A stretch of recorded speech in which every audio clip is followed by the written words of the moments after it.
LSU football coach Brian Kelly says there's, quote, no doubt that the Tigers can contend for a national championship this year. How seriously are we taking LSU as a national championship contender? And what should be the timeline for Brian Kelly to bring a national championship to Baton Rouge? We will discuss that and more today on this edition of SEC Football Unfiltered, our podcast from the USA Today Network.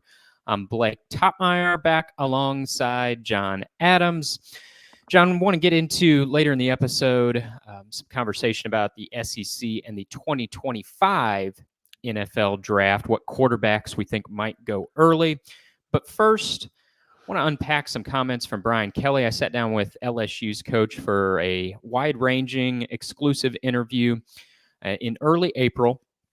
Just published a column off of that interview earlier this week. And some of the more interesting things that Brian Kelly said had to do with LSU's national championship timeline. Now, as you'll recall, last summer when I talked to Kelly, I asked about that timeline. And he said, interestingly, that 2024 was the year he thought LSU could seriously contend for a championship. Now, LSU fans took note of that at the time because it meant he didn't think they could seriously contend for a championship last year.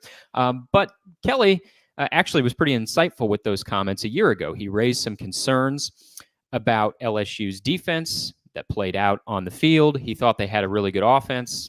That did become apparent. But some of his concerns, they showed up. We understood why, in the end, he didn't feel like he had a national championship team. But I revisited that timeline with him when we spoke in early April. And he didn't back down from it. Now, he offered no guarantees. He didn't go Joe Namath or anything and say, yes, we will win the national championship. But he said that the program is in a place now in year 3 to where he feels like LSU can contend for a championship. How seriously do you take LSU as a national championship contender this year? Maybe not as seriously as Brian Kelly does. I think LSU still has work to do.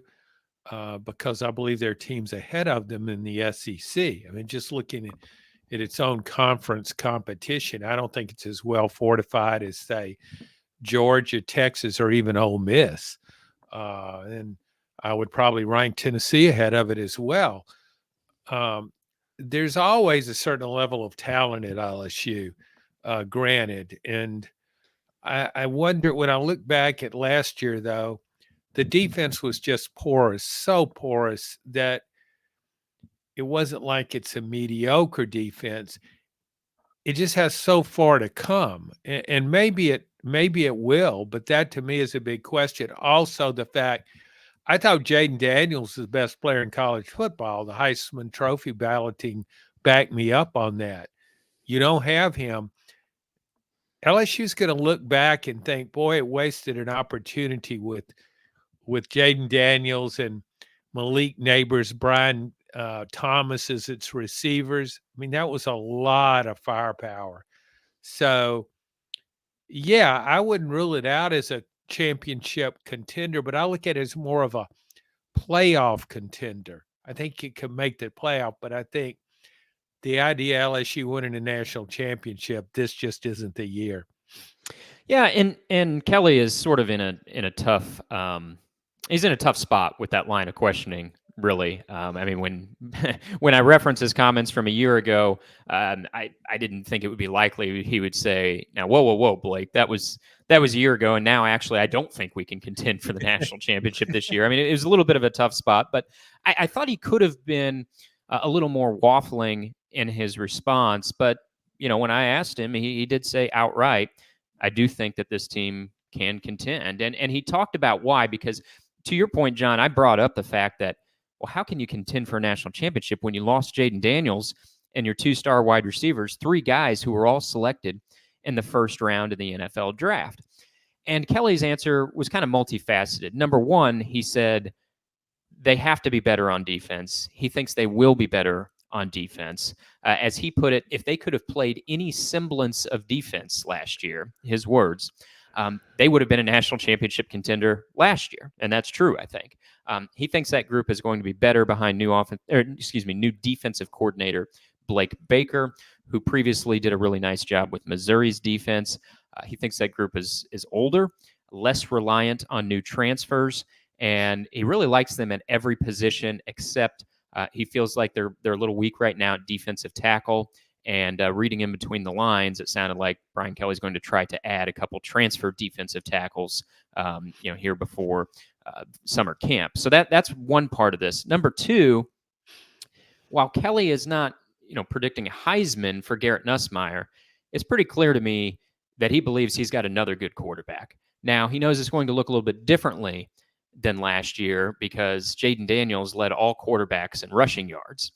LSU will have to rely on its veteran offensive line and its backfield to recover some of that rushing attack that Jayden Daniels had. But in terms of a passer, I thought it was very evident in my conversation with LSU's coach that Brian Kelly really believes in Garrett Nussmeier, and I think he feels like he has some more weapons around him. Will they be Malik Neighbors and Brian Thomas? I don't know. That's a tall ask, but with Kyron Lacey at the top of that conversation, he believes in his offense. Now, what do I think here?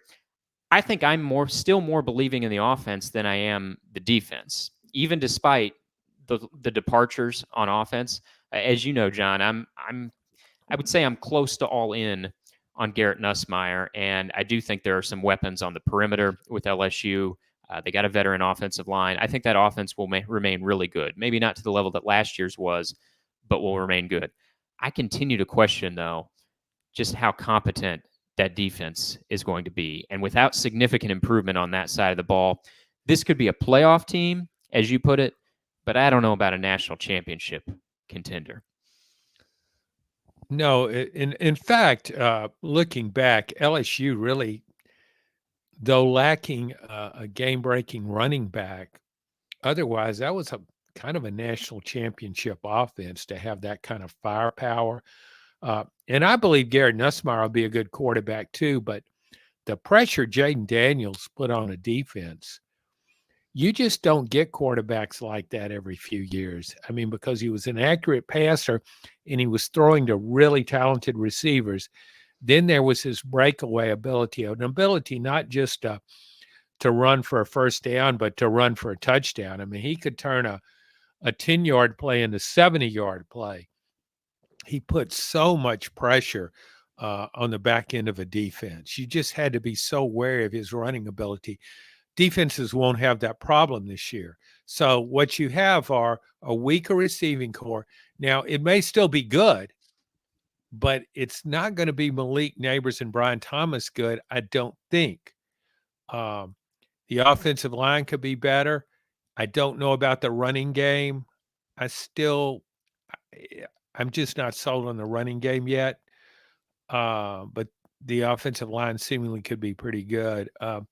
Defense, Harold Perkins, if you just leave him alone, I mean, let him do what he did as a freshman. Just tell him, hey, just go out there and do whatever you want to do to try and make a play. He really disrupted offenses in his first season. Last year, he played more conventional role and just didn't have nearly the impact. So to me, the defense starts with how do you use Harold Perkins? I would look at him as a star and somebody I want to do everything I can to enhance his ability to make plays. That would be my number one goal for the defense. Then, yeah, maybe you can build around that and maybe overall you will have a better defense. But to me, I mean, Harold Perkins has that capacity to make game-changing plays. Allow him the freedom to do that. Yeah, it was interesting because I asked specifically about Harold Perkins, and Brian Kelly said he's going to be at weak side linebacker. He's not going to be that's the plan anyway. He's not going to be pass rushing off the edge. He's going to be in the box at weak side linebacker. I know we've talked about this in past episodes. It would seem like Harold Perkins is a natural off the edge. Now, I do understand that temptation for he's a star player, star talent anyway, and play to play, he might be able to make more impact in the box, but he's got to have a better grasp on playing the position this year than what he did last year, and maybe he will. He's a junior now. maybe he'll have adjusted to that better than he did a year ago. Now, when I talked to LSU's athletic director Scott Woodward, he was not pinning Brian Kelly down on any national championship timeline. Scott Woodward, the AD, said, "quote I love where the program is heading. Year 3, it's not like it's the final thing." And so he's got high expectations for this team, but he's not putting Brian Kelly on a clock. And I think there's a number of reasons for that. One, LSU has a lot invested in Brian Kelly with that 10-year, nearly $100 million contract that it used to pry him loose from Notre Dame. Number 2, this guy's got 20 wins through 2 seasons. And how quickly we forget, he didn't inherit the best situation from Ed Ogeron. There was certainly some talent still in that program, but there wasn't a ton of depth. They weren't anywhere near their full complement of scholarship guys when Kelly took over that program. And so for him to win 20 games through 2 seasons, I think he's built up some goodwill there. And also, and I think this is very important, and Scott Woodward, the AD, referenced this, the way Brian Kelly is recruiting in that 2025 recruiting class, people are taking note of that at LSU. He's got the number 3 ranked class in the nation. Right now, it's the number 1 ranked class within the SEC. Now, of course, we're still more than 7 months from signing day, but this is shaping up to be Brian Kelly's best recruiting class yet. So, I don't think there's any pressure internally from his bosses at LSU to go out and win a national championship in year 3, even though we've seen coaches do that before at LSU. But what is sort of the timeline in your mind that you think Brian Kelly could kind of go on the clock, if not here in year 3, of, all right, this is the big name coach that LSU spit big to go out and get. Now it's time to produce a national championship. What do you think that timeline looks like? Well, I think maybe go ahead to 2025. Not this season, but another season. LSU fans have tremendous expectation, and that's understandable.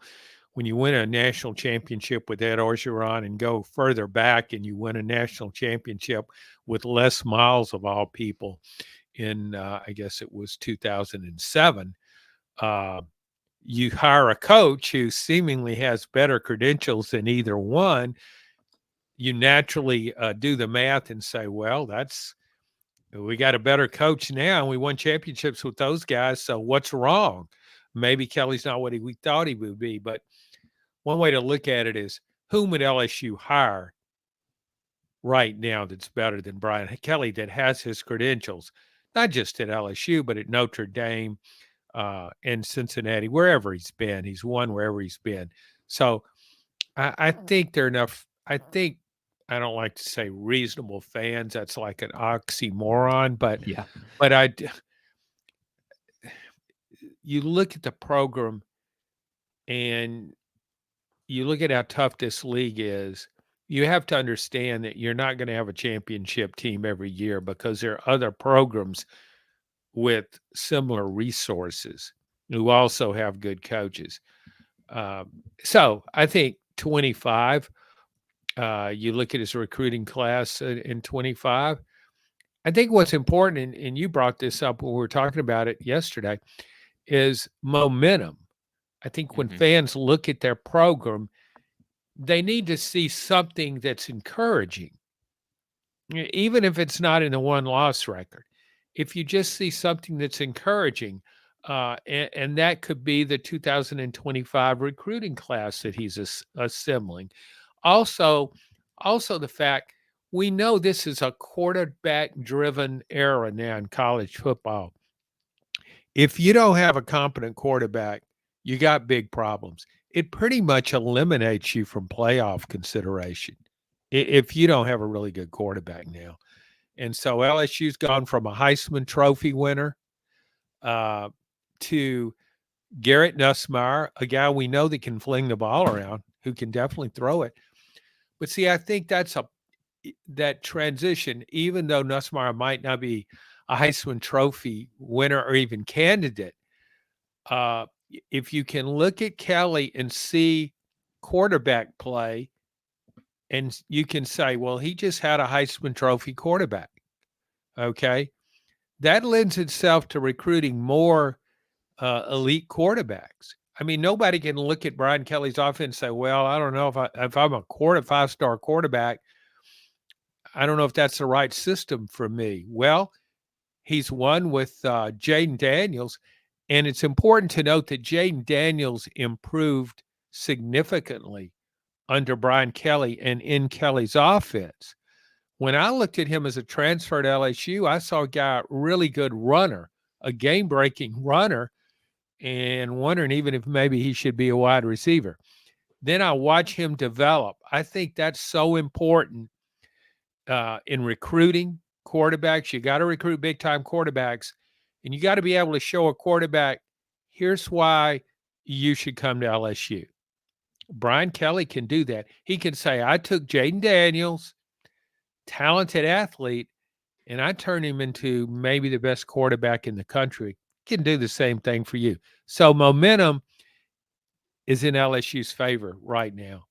Yeah, and along those lines, the number one quarterback prospect in the country in the 2025 class is among those committed to LSU. That's Bryce Underwood, 6'3" quarterback out of Belleville, Michigan. Not only is he the number one ranked quarterback prospect, he's the number one prospect, period, in that 2025 class that is committed to LSU. So continual momentum there. And you know, that is so important to keep in mind because, John, you and I in our role as columnists, I mean, we don't back down from our critiques of coaches. We're not shy about turning up the heat on a coach when we feel like that's deserved. But and as you like to remind me, I was turning up the heat on Brian Harsin after his first season at Auburn. Of course, Brian Harsin didn't make it through his second season. But, these situations we have to look at them case by case, right? It's not like you just get to a coach's year 3 and you crank up the heat. I mean, as we're talking about, there is momentum on the recruiting trail at LSU. He's got this good class lined up to come in. He's got the number one ranked prospect who happens to be a quarterback in that class, and he's won 20 games through 2 seasons. Something, by the way, Nick Saban never did through 2 seasons at any of his stops. He never hit 20 victories. He got close, won 19 through 2 seasons. Alabama never got 20 wins through 2 seasons. So I think he's in a really good spot right now.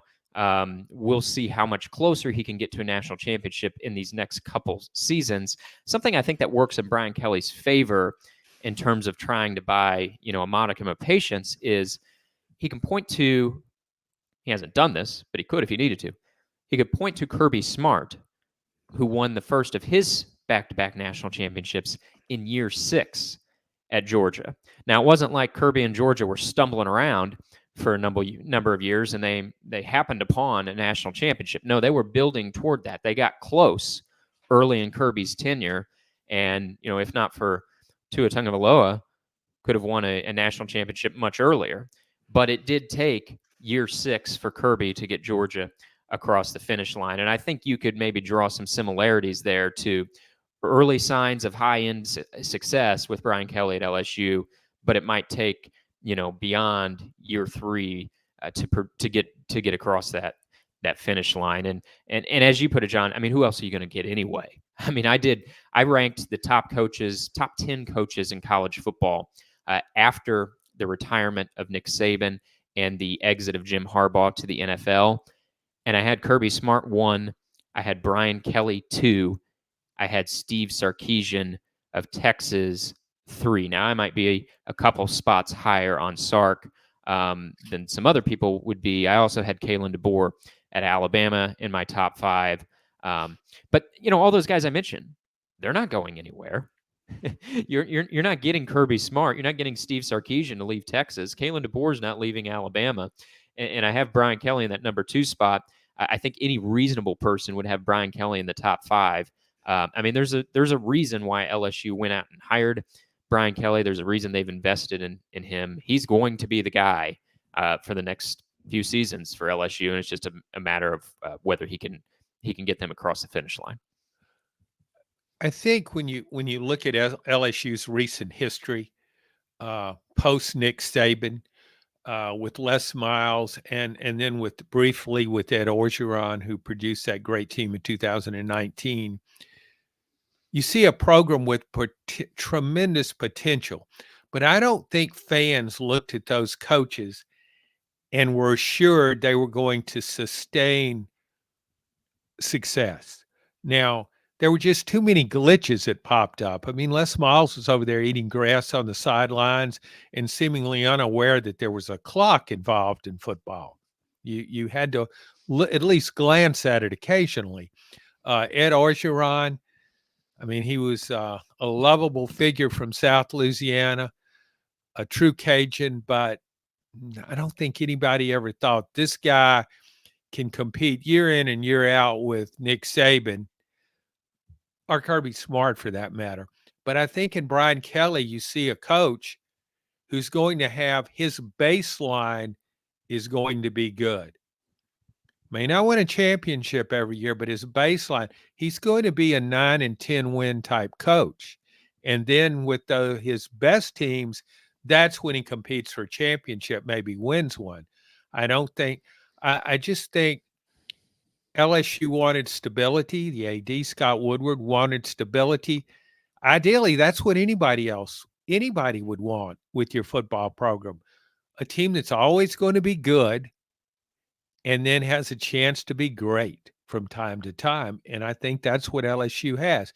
It's still waiting for that great team, that great moment. But the potential is certainly there. And not a lot of college football programs can say that with the same amount of assurance as you can at LSU right now. Now, one other kind of interesting line of conversation I got into with Brian Kelly were those rumors over the winter linking him as a possible heir to Jim Harbaugh for the Michigan job if Harbaugh left for the NFL, which Harbaugh did leave. Michigan did not, of course, hire Brian Kelly. It promoted from within and Sharon Moore, its offensive coordinator. But, you and I talked about this over the winter. We didn't really see it all that realistic in the first place that Brian Kelly would leave LSU for Michigan. And I wanted to ask him about that, all while knowing that coaches rank right up there with rumors and politicians on the truthfulness meter. But nonetheless, it was a question that needed to be asked, particularly with Brian Kelly's background. He spent most of his career in the Midwest. He coached to a high degree of success at Division II Grand Valley State, then at Central Michigan, so he knows that state. Then he had a long run of success at Notre Dame. He played Michigan, played in that rivalry. So, it was relevant topic of conversation. So I brought up Michigan, and he said he really didn't give much thought to it. To the matter of returning to the Midwest, because that was sort of the narrative at the time, right? Is he really a fit at LSU? Would he want to go back to the Midwest? Brian Kelly reiterated he came to the SEC for a reason. He wanted to challenge himself against the best competition in the country. At the time, he sort of put Nick Saban's face on that challenge. Now he says he puts Kirby Smart's face on that challenge, but noted that there's a lot of other good coaches in this league. That's the challenge he wants. And in terms of going to Michigan, he said, quote, after being at Notre Dame and playing Michigan and playing in the Midwest, playing against those schools, it was a great experience, but it would be almost reliving it again. He said it was deja vu for me to think about it. And so he said he really gave no serious thought to Michigan. Do you buy that? You buy what Brian Kelly's saying, that he's committed to LSU, and that even if he was Michigan's top candidate, nah, he's not interested. He's staying at LSU. Yeah, and I don't naturally buy into whatever coaches are saying. In fact, just the opposite. But I do in this case. The question I would ask when the topic came up is, would Brian Kelly have left Notre Dame for Michigan? I just don't think he would have. It was a clear-cut reason why he went to LSU. He thought he had a better chance of winning a national title at LSU than he did at Notre Dame. Now, would he have a better chance of winning a national title at Michigan than Notre Dame? I don't know. That to me is a toss-up, but to me, LSU was clearly an upward move. I think just the recruiting possibilities at LSU, the NIL opportunities at LSU. And I don't know, I couldn't compare. Notre Dame hasn't won a championship recently, but he did make the playoffs there twice. And Michigan hadn't won a championship in a long time, I guess 97 until it won one this past year. And Jim Harbaugh was struggling to make inroads at Michigan to climb that ladder, and he did, and he surpassed Ohio State. Uh, you could say the competition for a championship is more difficult in the SEC, but you could also say the potential for fielding a truly great team is greater in the SEC. And I think Brian Kelly had already figured that out. That once he made the decision to leave Notre Dame for LSU, he wasn't leaving LSU for anywhere else. I think he's there as long as they'll have him, and I think I don't want to say he'll retire there. There's always the NFL, but yeah, I think he would have been foolish to leave LSU for Michigan, and I don't think he's a foolish guy. Yeah, and especially with the expanded playoff, right? I mean, I think in the 4-team playoff, maybe the view is different because then it's about getting one of those 4 spots, and maybe you have a better path of doing that at Michigan from the Big Ten than you do from LSU in the SEC. Although that's debatable. I mean, you still have to play Ohio State every year. The Big Ten's about to get better with the arrival of some of the best Pac-12 schools. But you could make the case that you might have a better path to a national championship in a 4-team playoff at Michigan than at LSU. But I think in a 12-team playoff, I don't know. I don't see why that would be the case. I mean, the SEC should be able to expect to get 4 or 5 teams in the playoff pretty much every year, and then the playoff's going to go to 14 teams. So I think this expanded playoff it works in LSU's favor. In many years, I think it's going to get them a seat at the table, and then it's just a matter of going out and winning the thing. So let's end with this, John, and then we'll get on to looking at SEC quarterbacks in next year's NFL draft. So let's revisit the national championship talk. You and I don't think it's coming this year, and whether LSU is a serious contender or not maybe depends on whether we're defining playoff qualifiers as a serious contender. If that constitutes serious contender, then sure, they're a contender. But I don't think we see it that way just because they could be a playoff qualifier. But yes or no, do you think Brian Kelly will win at least one national championship at LSU? Yeah, it's hard to predict a national championship because the league is so tough.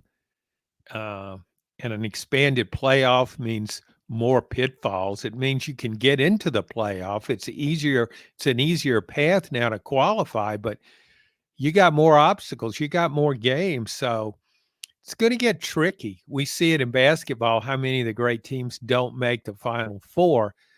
But yeah, if I had to decide, yes, I would say he would win a national championship there. And again, the main reason is for track record, his track record and LSU's track record. Totally agree. It is tough to answer, especially with the playoff growing, but I would say yes as well. Now, I don't think it's going to come this year, and I would even say I don't think it's going to come in 2025. I think it will take Brian Kelly at least until year 5 at LSU. This is year 3. He made the national championship game in year 3 at Notre Dame. Of course, then they got whacked by Alabama. His year 3 at Cincinnati, that was the year they reached the Sugar Bowl. Year 3 was a breakthrough for him at Central Michigan. But I don't think this is the year he gets to a national championship game. I think they might make the playoff. Might make the playoff again in 25. I think he gets one. I think it takes him, though, somewhere in year 5 or beyond. And again, Kirby Smart could be kind of the comparison there of a lot of success early, but it took him until year 6 to win his first national championship. All right, John, let's pivot to the NFL draft. The one that we just saw had 6 quarterbacks go within the first 12 picks of the draft, and that includes Jayden Daniels from the SEC, from LSU, going number 2 overall to Washington.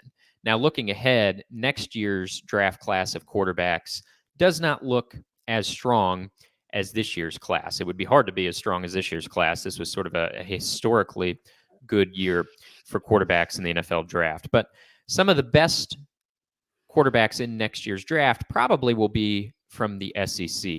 I look at 3 guys in particular who could be early picks from the SEC. I think the conversation starts with Carson Beck of Georgia, Quinn Ewers of Texas, and Jalen Milroe of Alabama. Now, we mentioned Garrett Nussmeier from LSU. I think with a big season this year, he also could be drafted within the first couple days of the draft. But right now, I think the conversation starts with those 3 guys, Beck, Ewers, and Milroe. Who would you say will be the first of those 3 who will be drafted next year, assuming all 3 come out for the draft? I would have to go with Carson Beck. I really like what he did last season, and when he went head to head against Alabama, he failed. His team failed, and he goes down with the ship. And Jalen Milroe made some real key game-turning plays in that game. And he's a better athlete, a better runner, maybe. But I really like what Carson Beck. When I project him as an NFL quarterback, the first thing I look for in an NFL quarterback is accuracy. You're throwing into tighter windows in the NFL.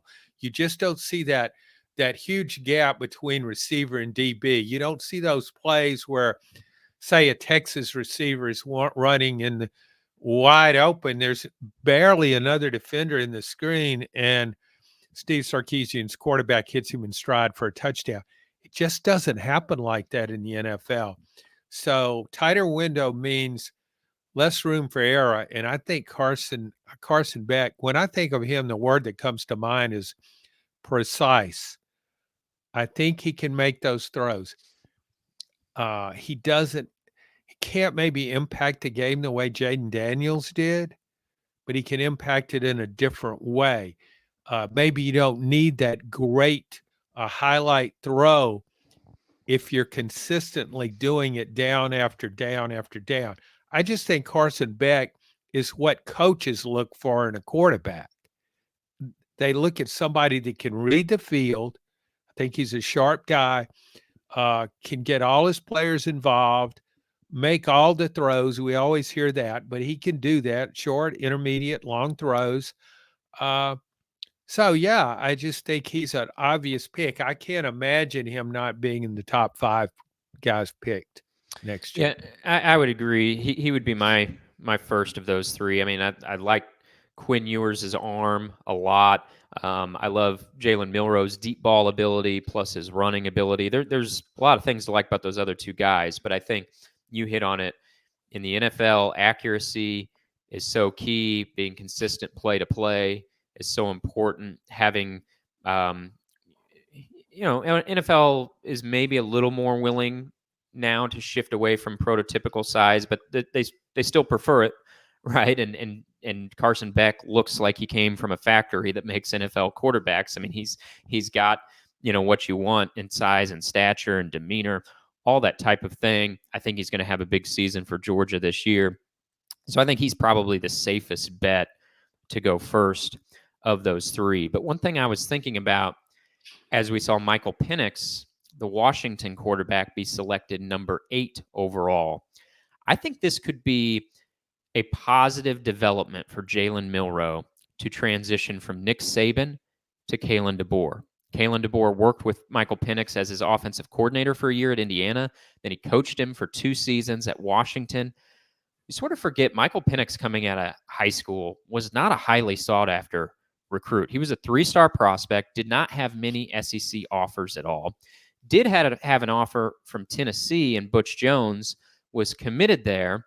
But then after Butch was fired, replaced by Jeremy Pruitt, Jeremy made what was maybe the first of his approximately 1,300 mistakes as Tennessee's coach, pulled the offer from Michael Penix.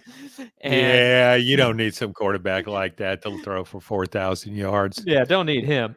He winds up going to Indiana. Was the best thing that could have happened to Michael Penix because Jeremy Pruitt, among the many things that felled his tenure at Tennessee, he was really lousy at developing quarterbacks. Michael Penix winds up playing for Kalen DeBoer, who is proving himself to be really good at developing quarterbacks and becomes the number 8 overall draft pick. Michael Penix has sung the praises of Kalen DeBoer really consistently leading up to his draft selection. And so this is not really a knock against Nick Saban when I say that I think this will be better for Milroe than continuing to play for Saban. It's more of an endorsement of DeBoer. But when it comes to Saban, I mean, he got pretty deep into his career before he was producing first-round NFL draft picks. I mean, there was Tua and then Mac Jones and then Bryce Young. He had a run of them.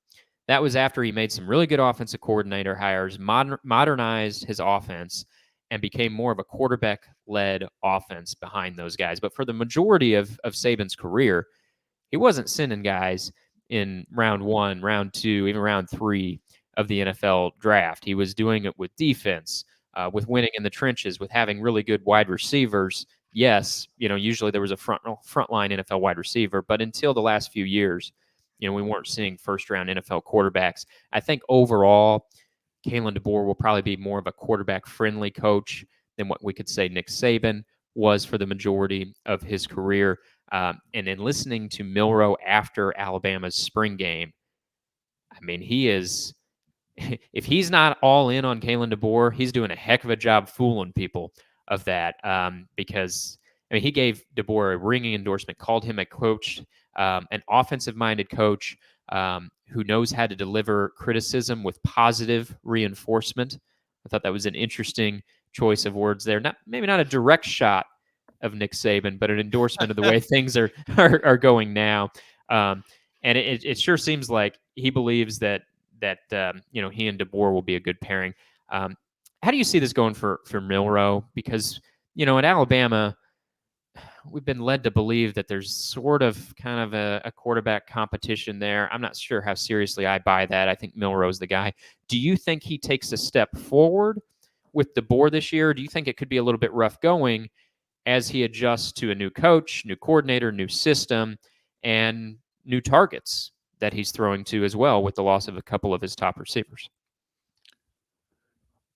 Well, the quote you just gave me, that the favorable comments that Milroe made toward DeBoer. I know you judge somebody by what they do, not what they say. But that tells me that he has confidence in DeBoer. And it tells me that I give DeBoer some credit for that because he doesn't seem like a typical quarterback for his system. But he does have some unusual skills. And if you're a good quarterback coach, a good offensive coach, you can capitalize on those. I think I don't see anybody coming close. No, I think you're not going to have a quarterback competition there, but I think it's really important with every program, no matter who the quarterback is, that your backup quarterback gets developed, that he can come in a crisis due to an injury, whatever. He can come in there and deliver. I think that's so important in college football now. So you can't just, hey, you got no shot at getting any better. Said, hey, if you can outplay this guy, you can win the job. I think that's important. But a quarterback gets so much criticism that you need positive reinforcement. Now, you can't be complimenting a guy who's throwing interceptions on a regular basis or can't hold on to the ball when he's back in the pocket, but do what DeBoer does, constructive criticism and pump up its confidence. That tells me that DeBoer and Milroe feel good about each other. And I think that's crucial because we know when you see Jalen Milroe not make some plays, when you see him maybe not as accurate as a Carson Beck, there's a tendency to say, okay, this guy's got his ceiling's not high enough. But then you see him make a play that Carson Beck can't make.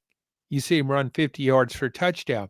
So I think it's so important with quarterbacks that you can accentuate their upside. And let's go back to Kelly and Jayden Daniels. In a best case scenario for Alabama, Kalen DeBoer does for Jalen Milroe what Brian Kelly did for Jayden Daniels. I think that's possible, John. Yeah, one more quote from Jalen Milroe and Kalen DeBoer for you. He said, "Each and every day I speak to this coaching staff, they speak light into me. That's big," he said. That's interesting because this was a guy that came under a lot of criticism last year, early in the season, from the media, from fans, and I thought he held up to it really well. But maybe I'm reading in between the lines there, but it seems like he really feels like this staff, this coach, they're going to have his back, and they're going to uplift him throughout the season. That could be really important to this guy as he enters what I think will be his second year as a starter at Alabama. I don't buy that Alabama's going to be seriously considering a quarterback change there. But we were talking about the NFL draft next year, John, and three guys in particular, Beck, Ewers, and Milroe. I want to insert Shedeur Sanders, quarterback at Colorado, Deion Sanders' son, into that conversation because he's, on the short list of quarterbacks that you see in draft projections for next year as well. So, question twofold. If you could have one of those four guys as your quarterback for one college season, which one would you take? And if you could have one of the four as your NFL quarterback, would it be the same guy or someone different?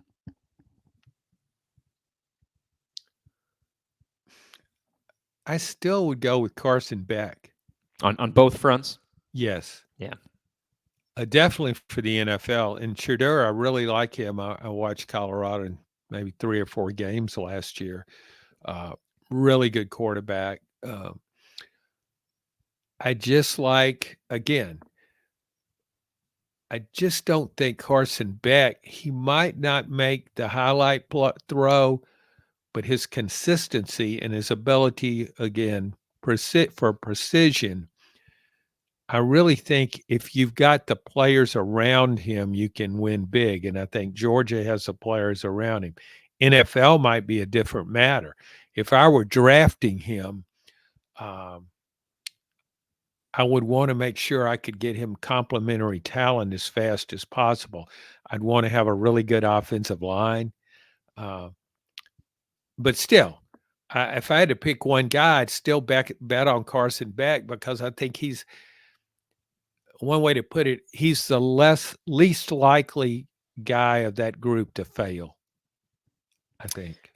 Yeah, I would go with Beck for the NFL if those are my four options, and I probably wouldn't hesitate much on that. Although, I mean, I think each of those guys offers a little something that intrigues me with the NFL. I think the conversation's a little bit harder for college football because with those three SEC guys in particular, I think you put the right team around them. I think any one of those three guys could be a national championship quarterback. If forced to choose without knowing the type of team I'm going to have around him, I think I might actually take a chance with Milroe. As you know, John, I love those dual threat guys in college football. And, we've seen how much those guys can impact a team's national championship hopes over the years. Now, you don't have to be a dual threat quarterback to win a national championship, but it is the ultimate X factor in college football in particular. I thought Jalen Milroe got so much better as last season went along that it has me buying into his potential upside. I mean, he almost single-handedly rallied Alabama past Michigan in the Rose Bowl, didn't have much help in that game whatsoever. And so it's a little bit more of a gamble than Carson Beck. And I say gamble, I mean, Alabama beat Georgia in the head-to-head in the SEC championship last year. Jalen Milroe won won that game and needed some help from his supporting cast, sure. But I mean, it's not that big of a gamble. But I do agree with you that Carson Beck might be the safer choice, and I would take him for the NFL first out of that quartet of guys. But I think 1 year in college football to try to go win a national championship, I think I'm taking Milroe and those dual threat skills. Yeah, that's a fair assessment, and I'm like you. I love the dual threat guys in college football, and I like them in the NFL too. So you may be right on this one. I look at when I think of Jalen Milroe, I think of two things: the improvisational shovel pass he made against Alabama in the SEC championship game, and then in my mind's eye, I see him just running through any secondary. I see him out in the open field, pulling away from the defensive backs. Not many guys can do that. And you brought up something else that I think is really important. He was on the verge of losing the starting job. He lost it for a game. So he's been through tough times. I think that's really important uh, because you better be mentally tough at that position. And I believe he's mentally tough now. He's withstood criticism. He's excelled when people thought he was going to fail. And I will say this though, in defense of Beck, I think he's a better runner than I did originally when I first saw him. I agree. I've seen him make plays running, and I think about C.J. Stroud at Ohio State. He changed my opinion of him in the semifinal playoff game against Georgia in 22 when he made plays running against a great team. And then he showed how good he was in his rookie season with the NFL. In the NFL, so yeah, I see Beck. I don't see him as a statue back there. I think he's mobile enough. So, and I think we might see more of that with him this season. He actually is pretty fast, I think, once he gets going. So, but you're right. Jalen Milroe has that unique ability to make plays when the play doesn't seem available, when it looks as though everything is broken down, and then off he goes. He does. I don't think he can do what Jayden Daniels did, because that guy was just so hard. I mean, he was so shifty. It wasn't just speed or size. It was his shiftiness can elude anybody. But you're right to think of him. And I think when you talk about him, he has that advantage over all these players you mentioned, his ability to run for big plays. All right, if you're interested in that column with Brian Kelly's comments about year 3, about Michigan, he also talked about Nick Saban's retirement. It is linked in the podcast description. Of course, John and I always appreciate it if you would take a moment to rate and review this podcast. That helps us get in front of more listeners. And John and I will be back with you next week as we continue through this preseason in advance of the 2024 season. Thanks for listening to this edition of SEC Football Unfiltered.